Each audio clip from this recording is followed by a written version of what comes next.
Bienvenidos a la segunda sesión de Derecho Económico. En este caso hablaremos de la Organización Económica del Estado mexicano. Para poder entender dicho tema, tenemos que hablar en primera instancia de lo que es el sistema jurídico y el sistema económico para poder empaparnos de la organización que él mismo va a manifestar en nuestro país concretamente. Por lo que toca a un sistema económico, es el conjunto de estructuras y relaciones e instituciones complejas que resuelven la contradicción presente en las sociedades humanas ante las limitadas necesidades, ya sea individuales y colectivas, los limitados recursos materiales disponibles para satisfacerlas. Esto es conocido como el principio de la escasez. Por otra parte, el sistema jurídico conforma aquel subsistema de control social que dimana del Estado en forma de normas jurídicas. Disciplina al cuerpo social con base en una ideología de aceptación. El principio de escasez es la base del sistema económico. Históricamente ha sido resuelto en función de tres grandes interrogantes: ¿qué producir?, ¿cómo producir?, y ¿para quién producir? De acuerdo con la respuesta que se decida dar en cada una de las preguntas, la sociedad contemporánea identifica tres diferentes tipos de sistemas económicos y, por lo tanto, sistemas jurídicos. El primero de ellos es el sistema capitalista liberal o de una economía de mercado. El segundo es un sistema colectivista socialista, es decir, de economías centralmente planificadas. Y por último se encuentran los sistemas mixtos o duales, es decir, economías formadas por sectores tanto públicos como privados o descentralizados, a través de un Estado social de derecho. Por lo que refiere al sistema capitalista o liberal, se resuelven las tres interrogantes. Así, producir lo que el mercado demande por medio de empresas privadas destinadas a consumidores que tengan el poder de comprar. En este sistema, el Estado y el derecho se limitan a proteger el libre desenvolvimiento del orden económico privado. Sus acciones son de garantía y su técnica de actuación es de política, donde el Estado gendarme o dirigente y el subsistema jurídico es individualista y privado. En cambio, en un sistema colectivo o socialista, se responde a dichas premisas así: producir para el consumo interno y normal, producir por medio de empresas estatales inscritas en planes económicos quincenales y desatinados a toda la sociedad, a toda la sociedad y a quien garantiza consumos mínimos globales. El Estado aquí suplanta totalmente el mercado, ocupa su lugar en el lugar imperativo. El derecho se expande por una vertiente orgánica de derecho público y se limita en su vertiente inorgánica de derecho privado. Por último, el sistema mixto o dual responde las interrogantes en forma opuesta a los sistemas anteriores, esto es, produce para el mercado y para la colectividad. Acepta simultáneamente a las empresas estatales y privadas, y los destinatarios son tanto consumidores reales como sectores marginados con limitado poder de compra. El Estado participa en la vida económica, la ordena y su acción es de dirección regulatoria, y sus instrumentos son las empresas tanto públicas como privadas y los planes indicativos. Por parte del derecho, se bifurca en dos campos diferenciales: el derecho público y el derecho privado, que coexiste reconociendo garantías individuales y sociales a los integrantes del cuerpo social. En este margen de ideas, el proceso de intervención del Estado en la actividad económica se inicia a principios del siglo XX en las economías liberales, en forma coyuntural y esencialmente supletorio ante las fallas temporales de los mecanismos autorregulatorios del mercado. En este contexto, intervenir supone un acto que interpone su conducta o acción con otro u otros actores, o bien en su acción o ámbitos. Se trata de una interposición connotada de excepcionalidad, por lo menos en el sentido de que se toma parte en algo que pertenece a otro actor. Es decir, el Estado rige la actividad o determina los parámetros de la actividad que podrá desarrollar tanto él como los particulares. Se trata en consecuencia del Estado como el centro del poder utilizado y utilizable en favor de quien lo controla o influye, como un instrumento de intervenir en la economía y para el desarrollo de los intereses de los grupos, así como de los individuos influyentes. En esta concepción se supone una separación entre lo económico, que es el objeto de la intervención, y el Estado, que es el objeto de la lucha política. Esto plantea una situación que desaparece cuando el Estado es facultado para actuar o intervenir en la economía, sustentándose en grupos sociales o en individuos que luchan para influir y a final de cuentas lograr una intervención, protegiendo o estimulando diversos intereses, ya sea de la pluralidad de los grupos o de los particulares. El Estado penetra en la sociedad sectorialmente para que los agentes privados retomen las funciones naturales en un mercado competitivo y libre, evitando así ciertas prácticas desleales que podrían viciar el desarrollo o la práctica del mercado. Estas intervenciones especiales y causísticas parten de un principio rector de toda comunidad, puesto que el bienestar económico de una sociedad no es la finalidad esencial del Estado, sino la libertad del individuo. En resumen, la intervención del Estado en la economía surge como un instrumento temporal por el cual el propio poder público penetra al sistema económico para corregir las contradicciones y las crisis internas de los sistemas económicos que se van generando con libertad de la fluctuación del mercado que van generando los gobernados. La intervención, así definida, utiliza en su primera aparición tres técnicas: policía, fomento y servicios públicos. La técnica de policía consiste en el resguardo externo en que el Estado efectúa a los agentes privados de la actividad económica, ya sea para determinar protección y seguridad jurídica a la actividad empresarial privada. La técnica del fomento consiste en establecer apoyos tributarios, financieros o crediticios a las actividades económicas privadas.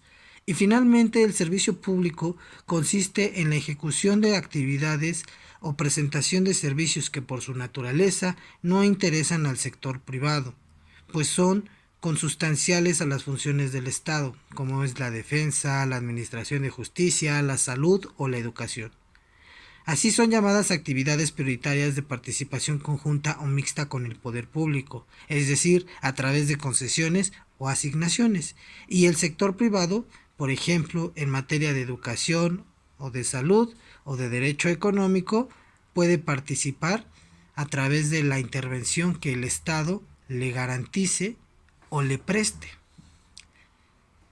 En este margen de ideas, la intervención se vuelve episódica y parcial, y sus limitadas técnicas no resultan suficientes para restablecer una autorregulación y dar estabilidad al sistema económico. Como afirma algunos autores, en este caso Arthur Lewis, los defectos del sistema libre son siempre los siguientes: el mecanismo de mercado no humaniza la relación de los salarios, la inestabilidad cíclica se vuelve impredecible, por ejemplo en México, donde no tenemos una certeza económica y atravesamos a través de fluctuaciones de la misma que podemos traducir en crisis, que nunca sabemos cuándo van a llegar. Los cambios exteriores, como es el comercio exterior, que no pueden quedar integrados en la libertad económica irrestricta, como en el caso de nuestro país, que no puede gobernar la manera en la cual se desarrollan los mercados internacionales. Si bien es cierto, se permite participar de ellos, pero no regula o no puede controlar todos aquellos elementos que definen la naturaleza de dicho mercado. El desempleo también define la demanda interna y por ende decae en la actividad de la industria. Y por último, otro de los problemas que resulta en el sistema económico son los precios que no retribuyen equitativamente el capital y los salarios.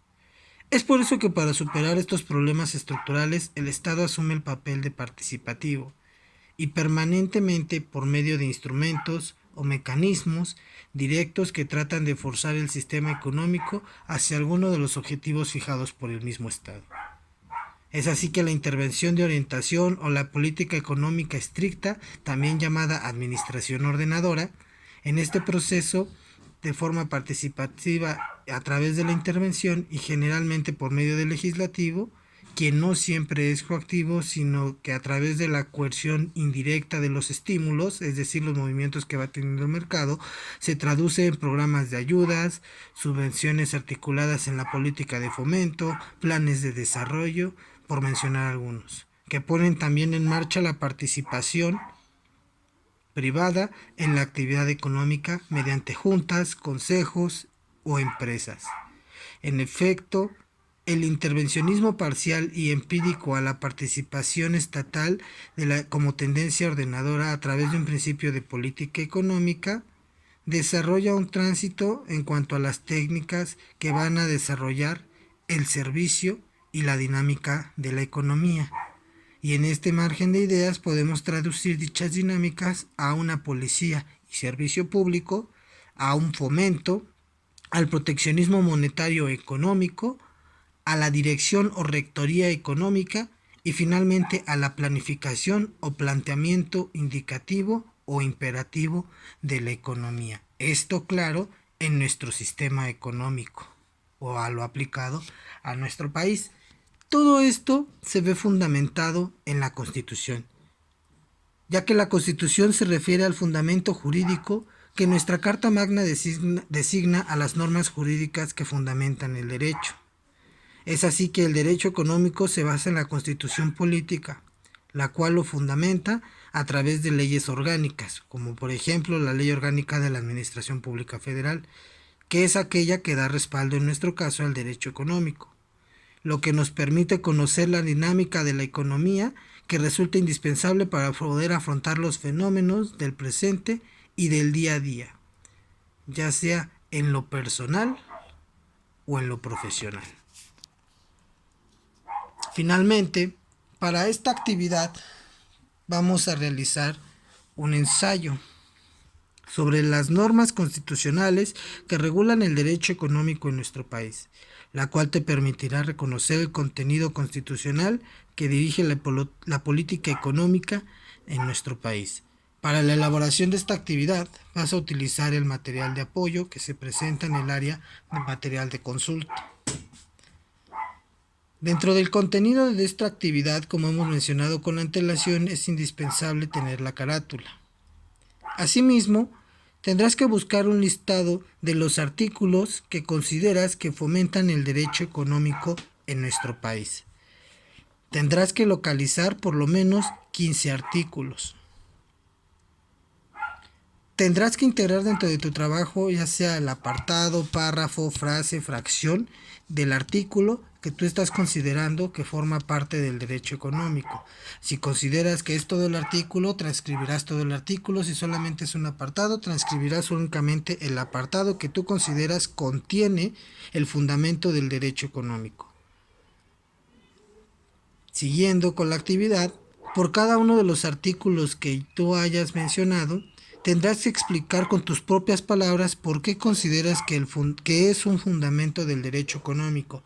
No bastará decir, por ejemplo, este fundamenta el derecho económico porque dice que por medio del artículo 25 menciona que su finalidad es promover la economía del país. No, tú tendrás que establecer el parámetro a través de un razonamiento de por qué sí regula. Porque a través de este artículo los particulares pueden permitirse participar en ciertas actividades que el Estado regulará y que el desarrollo de las mismas, como lo es la industria, como es la capitalización, como es la prestación de servicios y productos, fomentan la economía. Por ejemplo, otro sector es el turismo, ¿no? A través del turismo se puede fomentar la participación tanto del ente particular como del ente del Estado para permitir una derrama económica que van a dejar precisamente todas aquellas personas que van a hacer uso de esta dinámica.